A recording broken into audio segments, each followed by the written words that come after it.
Record ಪ್ರಕಾರ ಅಥವಾ ಅವರ ಒಂದು ರಿಸರ್ಚ್ ಪ್ರಕಾರ ಬೆಂಗಳೂರಲ್ಲಿ 1450 ಕೆರೆಗಳಿದ್ದು ಕೇವಲ 208 ಕೆರೆಗಳಿಗೆ ಬಂದು ನಿಂತಿದೆ ಅಂತ ಹೇಳಿದ್ರೆ,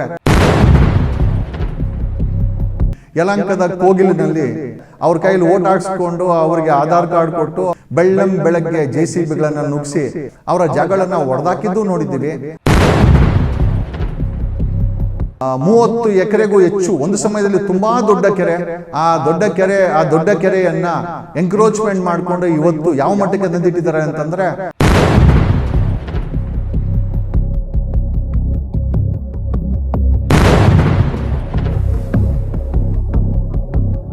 ನಮಸ್ಕಾರ Karnataka, welcome to true loss news.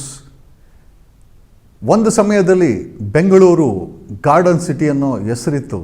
ಕಾರಣ ಇಷ್ಟೇನೆ, 15ನೇ ಶತಮಾನದಲ್ಲಿ ಬೆಂಗಳೂರಿನ ಕಟ್ಟಿದಂಥ ನಾಡಪ್ರಭು ಕೆಂಪೇಗೌಡರು ಸುಮಾರು 1450 ಕೆರೆಗಳನ್ನು ಸೃಷ್ಟಿ ಮಾಡಿ ಆ ಕೆರೆಗಳಿಂದ ಇಲ್ಲಿ ಜನಜೀವನವನ್ನು ಸಾಗಿಸುತ್ತಾ ಒಂದು ಉದಾಹರಣೆಯನ್ನು, ನಾಗರಿಕತೆಗೆ ಒಂದು ಉದಾಹರಣೆಯನ್ನು ಸೆಟ್ ಮಾಡಿದಂಥ ಕಾಲ ಒಂದು ರೀತಿ ಆದರೆ, ಕೆಂಪೇಗೌಡರ ಸ್ಟ್ಯಾಚ್ಯೂವನ್ನು ಇಂಟರ್ನ್ಯಾಷನಲ್ ಏರ್ಪೋರ್ಟಲ್ಲಿ ಇಟ್ಬಿಟ್ಟು ಬೆಂಗಳೂರಲ್ಲಿ ಕೆಂಪೇಗೌಡರು ಕಟ್ಟಿದ್ದಂಥ ಕೆರೆಗಳನ್ನು ನುಂಗಿದ ಕಳೆದ 30 ವರ್ಷದಲ್ಲಿ 3 ಪಾರ್ಟಿಯ ರಾಜಕಾರಣಿಗಳು, ಅವರ ಚೇಲಾಗಳು, ಅವರ ಅಕ್ಕಪಕ್ಕ ಇರೋರು, ಭ್ರಷ್ಟ ಅಧಿಕಾರಿಗಳು ನುಂಗಾಕಿ 1450 ಕೆರೆಗಳನ್ನು ಇದ್ದಂಥ ಬೆಂಗಳೂರು ಇವತ್ತು ಕೇವಲ 208 ಕೆರೆಗಳಿಗೆ ಬಂದು ನಿಂತಿದೆ ಅಂತ ಹೇಳಿದ್ರೆ ಆಶ್ಚರ್ಯ ಪಡಬೇಕಾಗಿಲ್ಲ ಸ್ನೇಹಿತರೆ.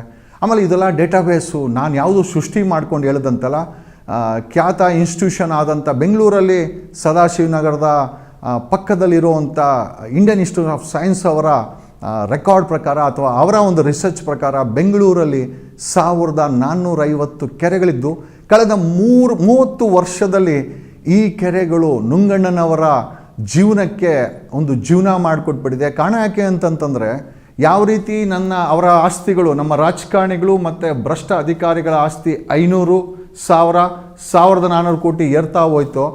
ಬೆಂಗಳೂರಲ್ಲಿ ಇದ್ದಂಥ ಸರ್ಕಾರಿ ಜಾಗಗಳಾಗಿರ್ಬೋದು ಅಥವಾ 1250 ಕಳ್ಳತನ ಆದಂಥ ಕೆರೆಗಳಾಗಿರ್ಬೋದು ಕಾಣೆಯಾಗ್ತಾ ಹೋಗ್ಬಿಡ್ತು. ನಾವೆಲ್ಲ ಮನೆ ನೋಡಿದ್ವಿ, ಯಲಹಂಕದ ಕೋಗಿಲಿನಲ್ಲಿ ಒಂದು 20 ಎಕರೆನಲ್ಲಿ ಸಣ್ಣ ಪುಟ್ಟ ಮನೆಗಳನ್ನ ಕಟ್ಕೊಂಡು ಸುಮಾರು 400 ಕುಟುಂಬಗಳು ಅಲ್ಲಿ ಜೀವನ ಮಾಡ್ತಾ ಇದ್ದರೆ, ಅವ್ರ ಕೈಲಿ ಓಟ್ ಹಾಕ್ಸ್ಕೊಂಡು ಅವರಿಗೆ ಆಧಾರ್ ಕಾರ್ಡ್ ಕೊಟ್ಟು ಅವ್ರಿಗೆ 94C ಅಲ್ಲಿರಲಿಕ್ಕೆ ದಾಖಲೆಗಳನ್ನು ಕೊಟ್ಟಂಥ ತಹಸೀಲ್ದಾರು ಬೆಳಗ್ಗೆ JCBಗಳನ್ನು ನುಗ್ಗಿಸಿ ಬಡವರ ಮನೆಗಳನ್ನು, ಸರ್ಕಾರಿ ಜಾಗ ನಮ್ಮದು ಅನ್ನೋ ಹೆಸರಲ್ಲಿ ಅವರಿಗೆ ನೋಟಿಸ್ ಕೊಡದೆ ಅವರ ಜಾಗಗಳನ್ನು ಒಡೆದಾಕಿದ್ದು ನೋಡಿದ್ದೀವಿ. ಆದರೆ ಈ ಒಂದು ಜಾಗಗಳನ್ನು JCB ನುಗ್ಸೋದು ಅಥವಾ ಸರ್ಕಾರಿ ಜಾಗ ಅಂತ ತಗೊಳೋದು ಬರೀ ಬಡವರ ಮನೆಗಳನ್ನು ಮಾತ್ರ. ಹಾಗಿನ ಮಾತ್ರಕ್ಕೆ ಇಲ್ಲೊಂದಿದೆ ಯಲಹಂಕದಲ್ಲಿ ಶಿವನಹಳ್ಳಿ ಕೆರೆ ಅಂತ, ನೀವೆಲ್ಲ ಕೇಳೇ ಇರ್ಬೋದು. ನಮ್ಮ ಹೆಬ್ಬಾಳ ಫ್ಲೈಓವರ್ ಹತ್ಬಿಟ್ಟು ನೀವು ಯಲಹಂಕದಲ್ಲಿ ನೀವು ಇಳಿದ ತಕ್ಷಣ ರೈಟಲ್ಲಿ ವಿದ್ಯಾಶಿಲ್ಪ ಸ್ಕೂಲ್ ಕಾಣಿಸುತ್ತೆ. ಅದರ ಪಕ್ಕದಲ್ಲಿ ರೈಟಲ್ಲಿ ಇರೋಂಥ ಎಂಟೈರ್ ಜಾಗನೇ ಶಿವನಹಳ್ಳಿ ಕೆರೆ ಅಂತ. ನೋಡ್ರಿ, 400 ಬಡವರ ಶೆಡ್ಗಳಿಗೆ JCBಯನ್ನು ನುಗ್ಗಿಸುವ ಕಾಂಗ್ರೆಸ್, ಸಿದ್ದರಾಮಯ್ಯ, DK ಶಿವಕುಮಾರ್ ಹಾಗೂ ನಾನ್ ಕರಪ್ಟ್ ಆ್ಯಂಡ್ ಅಧಿಕಾರಿಗಳಿಗೆ ಬೆಂಡೆತ್ತೋ MLA, 4 ಬಾರಿ MLA, ಬ್ಯಾಟರಾಯನಪುರ MLA ಹಾಗೂ ಕೃಷ್ಣ ಬೈರೇಗೌಡನ ಕಾನ್ಸ್ಟಿಟ್ಯೂನ್ಸಿನಲ್ಲಿ ಬಡವರ ಮನೆಗೆ JCBಯನ್ನು ನುಗ್ಸೋ ಕೃಷ್ಣ ಬೈರೇಗೌಡ, ಬಡವರ ಮನೆಗೆ JCBಗಳನ್ನು ನುಗ್ಸೋ ಅಂತ DK ಶಿವಕುಮಾರ್ ಸರ್ಕಾರ. ಈಗ ಅದೇ DK ಶಿವಕುಮಾರು, ಅದೇ ಕೃಷ್ಣ ಬೈರೇಗೌಡನ ಕಾನ್ಸ್ಟಿಟ್ಯೂನ್ಸಿಲಿ ಶಿವನಹಳ್ಳಿ ಕೆರೆ ಅಂತ ಇದೆ. ಈ ಶಿವನಹಳ್ಳಿ ಕೆರೆ ಹೆಚ್ಚು ಕಮ್ಮಿ ಒಂದು 30 ಎಕರೆಗೂ ಹೆಚ್ಚು ಒಂದು ಸಮಯದಲ್ಲಿ ತುಂಬ ದೊಡ್ಡ ಕೆರೆ.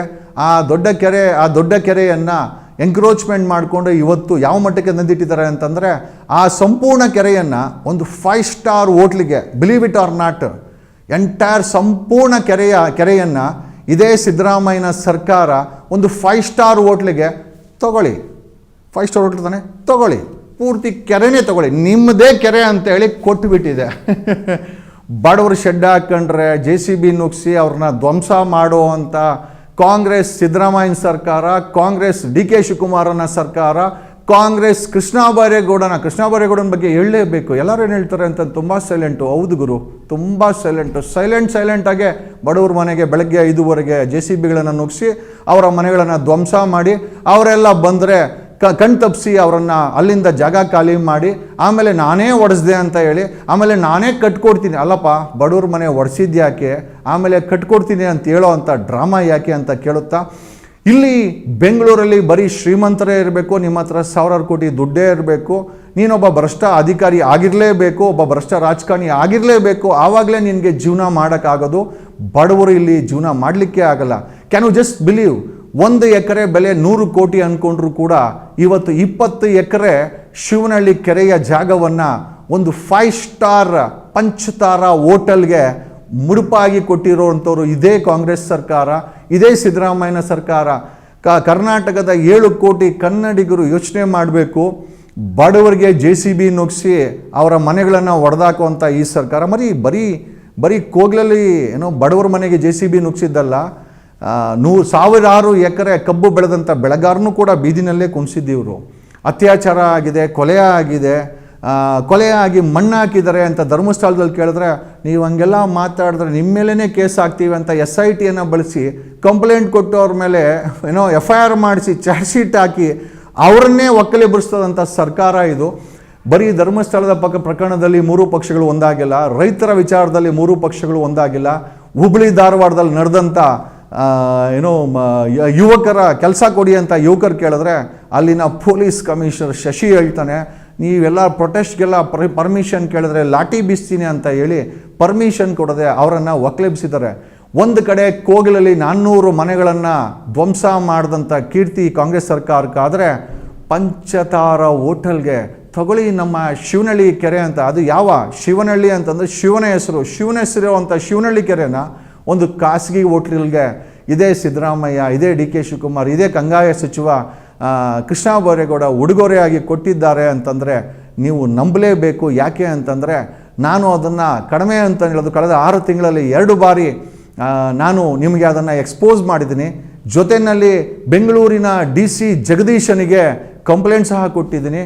DC ಜಗದೀಶನಿಗೆ ಪಂಚತಾರ ಹೋಟೆಲ್ ಮೇಲೆ ಕಂಪ್ಲೇಂಟ್ ಕೊಟ್ಟರೆ ಅದು ಕಣ್ಣಿಗೆ ಕಾಣಿಸಲ್ಲ. ಯಾಕೆ ಅಂತಂದರೆ ಜಗದೀಶನಿಗೆ ಕಣ್ಣು ಕಾಣಿಸೋದೆಲ್ಲ ಕೋಗ್ಲಿಲಿರೋ ಬಡವರು ಬಿಟ್ಟರೆ ಶ್ರೀಮಂತ ಪಂಚತಾರ ಹೋಟ್ಲು ಓನರ್ಗಳು ಬೆಂಗಳೂರಿನ ಜಿಲ್ಲಾಧಿಕಾರಿ ಕಣ್ಣಿಗೆ ಕಾಣಿಸೋದೇ ಇಲ್ಲ.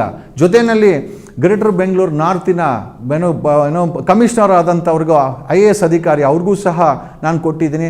ಆಯಪ್ಪನೂ ಅಷ್ಟೇ, ನಮಗೇನಿದ್ರು ಬಡವರ ಜಮೀನನ್ನ JCBನಲ್ಲಿ ಹೊಡೆದಾಕ್ತೀವಿ, ಆದರೆ ಪಂಚತಾರ ಹೋಟೆಲ್ನ ನಾವು ಮುಟ್ಟೋದೇ ಇಲ್ಲ. ಯಾಕೆ ಅಂತಂದರೆ ನಮಗೆ ಬಂದಿರೋ ಮಾಹಿತಿ ಪ್ರಕಾರ ಸುಮಾರು 1,000 ಕೋಟಿ ಲಂಚದ ಹಣವನ್ನು ಈ ಪಂಚತಾರ ಹೋಟೆಲಿಂದ ಭ್ರಷ್ಟ GBA ಅಧಿಕಾರಿಗಳು, ಟೌನ್ ಪ್ಲಾನರ್ಗಳು, ಕಮಿಷನರ್ಗಳು, ಬೆಂಗಳೂರಿನ ಜಿಲ್ಲಾಧಿಕಾರಿ ಕಚೇರಿ ಕೆಲಸ ಮಾಡೋರು, ರಾಜಕಾರಣಿಗಳು ವಸೂಲಿ ಹಾಕಿದ್ದಾರೆ.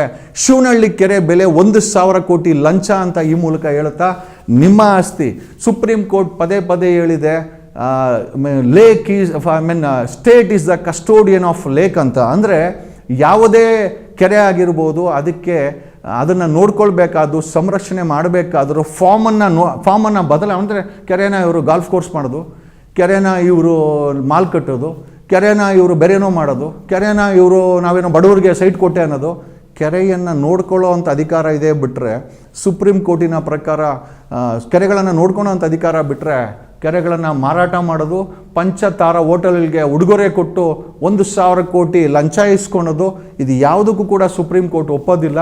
ಈ ರೀತಿ ಕಳ್ಳರ ಕೈಗೆ, ಕ್ರಿಮಿನಲ್ಗಳ ಕೈಗೆ 3 ಪಕ್ಷದಲ್ಲಿರೋ ಕಳ್ಳರು, ನಾನು ಎಲ್ಲರೂ ಅಂತ ಹೇಳಲ್ಲ, ಒಳ್ಳೆಯವರು ನಿಷ್ಠಾವಂತರು ತುಂಬ ಕಡಿಮೆ 3 ಪಕ್ಷದಲ್ಲಿ. Most of them are corrupt and criminal background ಇರೋವಂಥವ್ರಿಗೆ ನೀವು ಒಂದು ಸತಿ BJPಗೆ ಹಾಕ್ತೀರಾ, ಒಂದು ಸತಿ ಕಾಂಗ್ರೆಸ್ಗೆ ಹಾಕ್ತೀರಾ, ಒಂದು ಸತಿ JDS ಹಾಕ್ತೀರಾ. 3 ಜನ ನಿಮ್ಮನ್ನು ಕೈಯನ್ನಿಡಲ್ಲ, 3 ಜನ ನಿಮ್ಮನ್ನು ಬೆಲೆಯನ್ನು ಏರಿಸಿ ನಿಮ್ಮನ್ನು ಕಿತ್ತಿ ತಿಂತಾರೆ. ನೀವೇನಾದರೂ ಸರ್ಕಾರಿ ಜಾಗದಲ್ಲಿ ಕಟ್ಕೊಂಡಿದ್ರೆ JCBಗಳು ನುಗ್ಸಿ ಹೊಡೆದಾಕ್ತಾರೆ.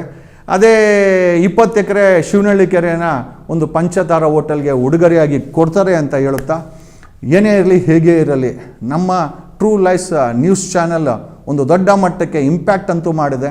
ನೆನ್ನೆ ನಾವು ಕೋಗಿಲು ಪ್ರಕರಣವನ್ನು ಶೂಟ್ ಮಾಡಿದಾಗ ಮಧ್ಯರಾತ್ರಿಯಲ್ಲಿ ಅದನ್ನು ನಮ್ಮ ಟೀಮ್ ಅಪ್ಲೋಡ್ ಮಾಡಿದಾಗ ಬೆಳಗ್ಗೆ ಅಷ್ಟೊತ್ತಿಗೆ 1.5 ಲಕ್ಷ ಜನ ಅದನ್ನು ವೀಕ್ಷಣೆ ಮಾಡಿದ್ದಾರೆ.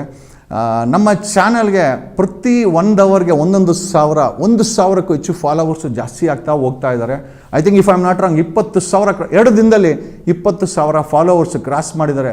ನಿಮ್ಮ ಪ್ರೀತಿ ಹೀಗೆ ಇರಲಿ. ನಿಮ್ಮ ವಿಶ್ವಾಸಕ್ಕೆ ನಾವು ಯಾವಾಗಲೂ ಬದ್ಧವಾಗಿರ್ತೀವಿ. ನಾವು ಯಾವಾಗಲೂ ಭ್ರಷ್ಟರನ್ನು ಬೇಟೆ ಆಡ್ತಾ ಇರ್ತೀವಿ. ನಮ್ಮ ಕನಸು ಭ್ರಷ್ಟಾಚಾರ ಮುಕ್ತ ಕರ್ನಾಟಕ ಅಂತ ಹೇಳ್ತಾ ನಾನು ನಿಮ್ಮ ಅಡ್ವೊಕೇಟ್ ಜಗದೀಶ್, ನಿಮ್ಮ ವಕೀಲ್ ಸಾಬ್, ನಿಮ್ಮನೆ ಮಗ ಈ ಕಾರ್ಯಕ್ರಮದಿಂದ ನಾನು I think I take a leave on this and thanks a lot. Love you all. ಕನ್ನಡದಲ್ಲೂ ಕನ್ನಡ.